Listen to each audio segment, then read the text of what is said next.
Alright, ladies and gentlemen, I'm back. And so, if you don't know about the four-hood soldier, Vanessa Guillen, who has been missing for the past, since April, mid to late April, she was sexually assaulted by a sergeant at the base. She was in the military where she was trying to protect the country, but they failed to protect her. And a few weeks ago, actually, a guy from the Marine Corps called me, basically trying to, give me knowledge about the Marine Corps, how it's like, and kind of try to convince me to join after high school. And I asked him if he knew about what happened to Vanessa Guillen, because the Army and the Marines are still in the same branch. So I'm gonna play the audio clip right now. Unlike the civilian sector, we actually have, like I said, a lot of resources out there to get people to speak up about these type of things if they happen. Yeah. Not just resources, but we also take classes, right? Like, it's almost like they train us to be vigilant, because they cover suicide, they cover sexual assault, like, hey, these are different signs to let you know that this person is not right. Maybe they're going through something, and you should probably talk to them. This is how you want to approach the conversation. If they admit to, yeah, I was sexually assaulted or harassed or whatever, well, I think this is who you need to report it to, right? I think she did report it, and people wouldn't believe it because it had already happened a few times. There was like a petition that they had to sign, like 100,000 people, in order for the government to get involved in that case and stuff. And they still haven't done anything. Right, but that was the Army, right? Yes. I mean, you did say there was a soldier in Fort Hood. I mean, again, not trying to justify it, not trying to, twist it in any kind of way. It's unfortunate that it happened, but when's the last time that you heard that happening in the Marines, where there was a sexual assault case and it wasn't resolved? Probably never. Well, you never know. There's probably a bunch of unreported cases, You're right. There's a lot of unreported cases, but I mean, I couldn't tell you how many cases go unreported in the Marine Corps, because, I mean, they're unreported, right? But what I can tell you, man, is that from my personal experience, like, I've seen firsthand what takes place if something like that gets reported, right? Yes. I've only lived through one case being reported, and when I tell you that the Marine Corps doesn't take it lightly, I mean, they don't take it lightly, man. Like, that like I was telling you earlier, that is nothing to play with, nothing to joke around about.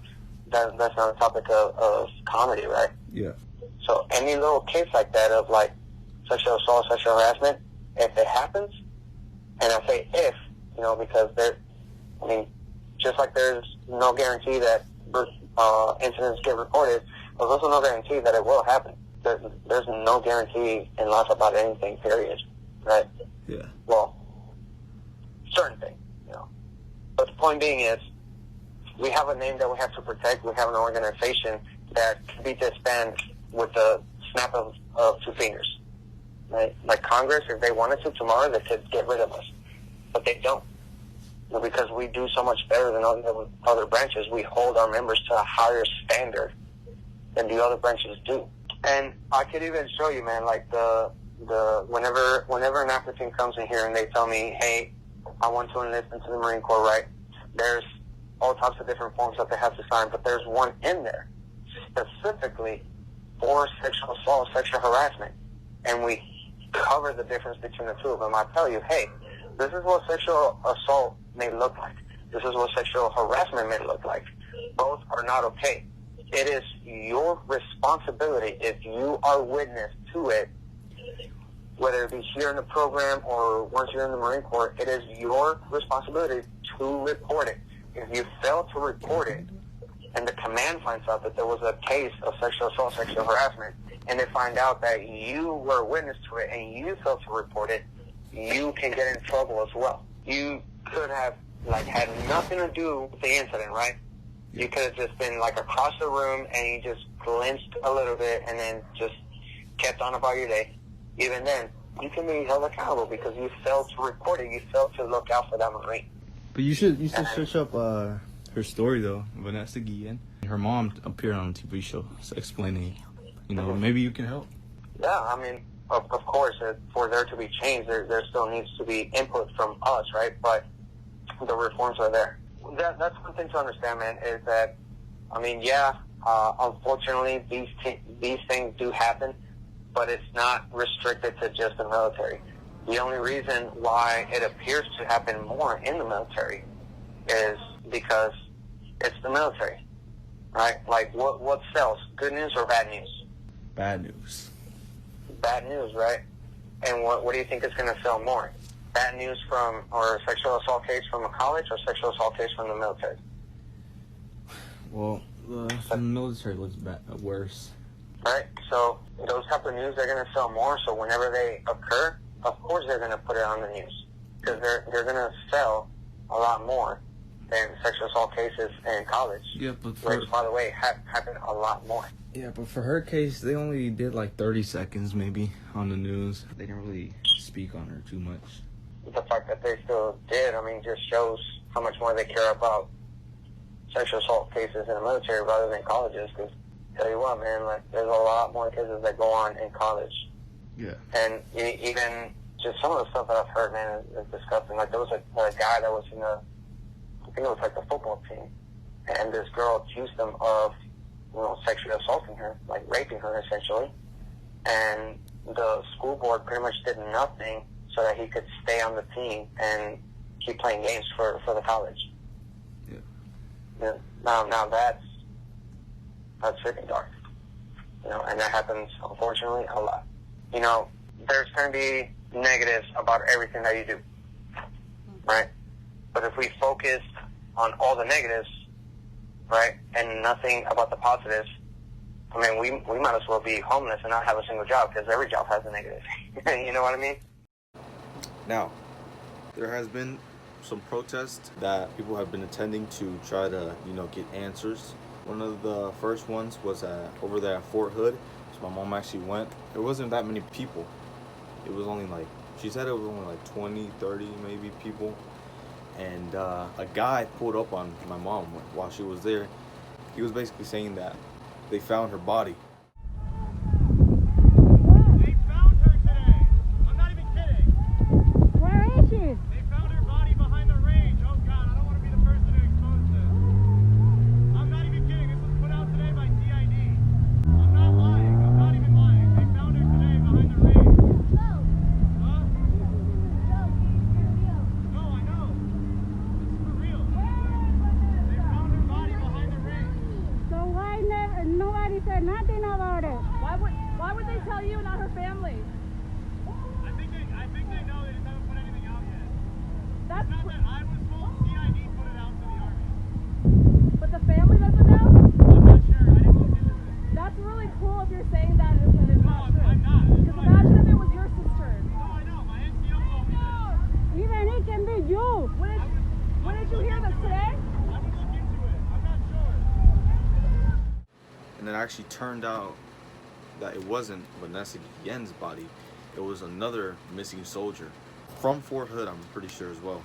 So fast forward a few weeks later, July 4th, which was yesterday, it was one of the protests that I attended, and it was a bunch of people. I'll put up some clips, but it was hundreds, if not 1,000 people going. I don't know, but every other street. It was over here in Houston in Discovery Green, where people marched down with signs and stuff to the Houston City Hall, and it was a bunch of people. I was just kind of in shock, pretty much, and of how many people were there. There was a bunch of people with signs saying "Shut down the Fort Hood base."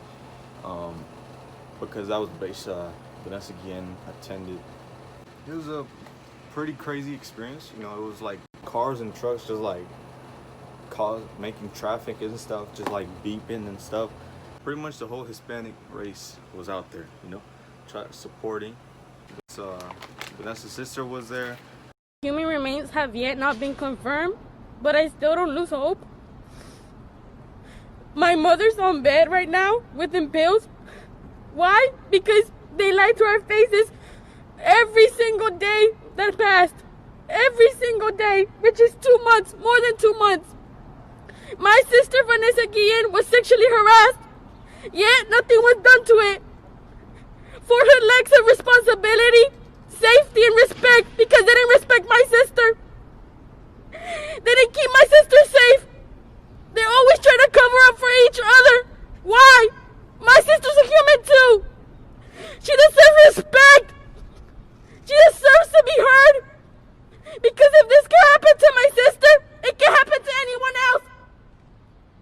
My sister was also sexually harassed, and this led to this.